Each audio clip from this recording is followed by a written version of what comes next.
पिढ्यानपिढ्या डोंगरांच्या कुशीत जगणारे, जंगलावर आपले जीवन सोपवणारे, उपासमार, आजारपण आणि उपेक्षा सहन करत जगणारे मेळघाटातील आदिवासी बांधव, ज्यांच्या दुःखाला आजवर ना व्यासपीठ मिळाले ना ऐकणारे कान मिळाले.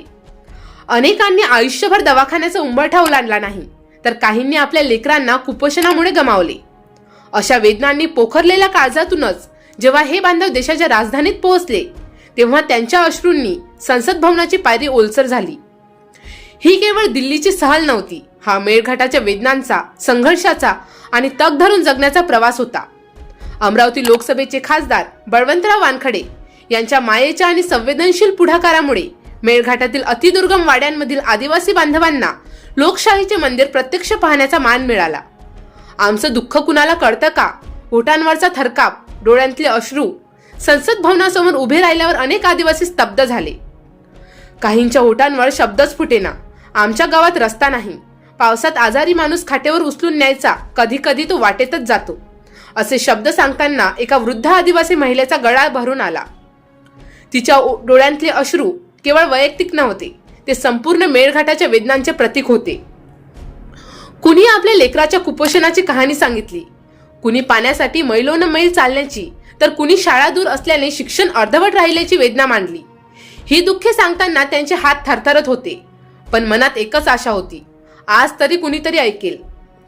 मोठ्या नेत्यांसमोर फुटलेले मन, काँग्रेसच्या राष्ट्रीय सरचिटणीस खासदार प्रियंकाजी गांधी आणि संघटन सरचिटणीस खासदार के.सी. वेणुगोपाल यांच्याशी झालेली भेट, हा क्षण अनेकांसाठी आयुष्य बदलणारा ठरला. प्रियंकाजी गांधी यांनी आदिवासी महिलांचे हात धरून त्यांचे दुःख ऐकून घेतले, तेव्हा अनेकांच्या अश्रूंना वाट मिळाली. तुम्ही इथे आलात हेच आमच्यासाठी मोठं आहे, असे शब्द उच्चारताना आदिवासी बांधवांच्या आवाजात कप होता. उपेक्षितांच्या जखमांवर मायेचा हात. मेळघाटासारख्या भागात अजूनही आरोग्य, शिक्षण आणि पायाभूत सुविधांची दारुण अवस्था आहे. जंगलांच्या कुशीत राहूनही विकासाच्या वाटेपासून दूर फेकले गेलेले हे लोक आजही मूलभूत सुविधांसाठी झगडत आहेत. अशा परिस्थितीत खासदार बळवंतराव वानखडे यांनी या आदिवासी बांधवांना दिल्ली दाखवून केवळ संसदच दाखवली नाही, तर त्यांना आत्मसन्मानाची जाणीव करून दिली. तुम्ही विसरलेले नाही, हा मूक संदेश त्यांच्या या कृतीतून मिळाला. मेळघाटच्या वेदनांचा साक्षीदार ठरलेला दौरा, या भावनिक प्रवासात माजी मंत्री व आमदार ॲडव्होकेट यशोमतीताई ठाकूर, अमरावती ग्रामीण काँग्रेस जिल्हाध्यक्ष बबलूभाऊ देशमुख तसेच चिखलदरा काँग्रेस कमिटीच्या पदाधिकाऱ्यांनी कुटुंबासारखी साथ दिली. प्रत्येक चेहऱ्यावर काळजी, माया आणि जबाबदारी दिसत होती. परतीच्या वाटेवर आशेचा दीप. दिल्लीहून परतताना आदिवासी बांधवांच्या डोळ्यात अजूनही दुःख होते, पण त्यात आशेची ज्योतही पेटलेली होती.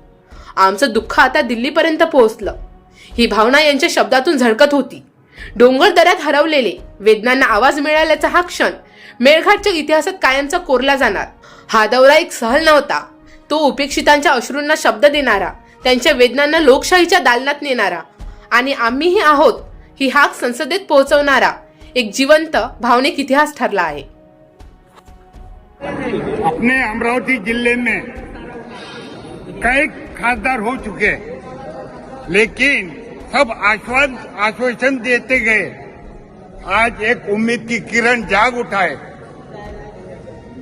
माननीय आदरणीय अपने वानखड़े साहब ने अपने मेळघाट के जो भी समस्या है, इनके बारे में हाई कोर्ट में, सुप्रीम कोर्ट में याचिका दायर करके अपने को एक नई जीवन मिलने को उम्मीद है. इसलिए मैं सभी मेळघाट वासी के ओर से आदरणीय वानखड़े साहब का धन्यवाद व्यक्त करता हूँ और आभारी रहूंगा.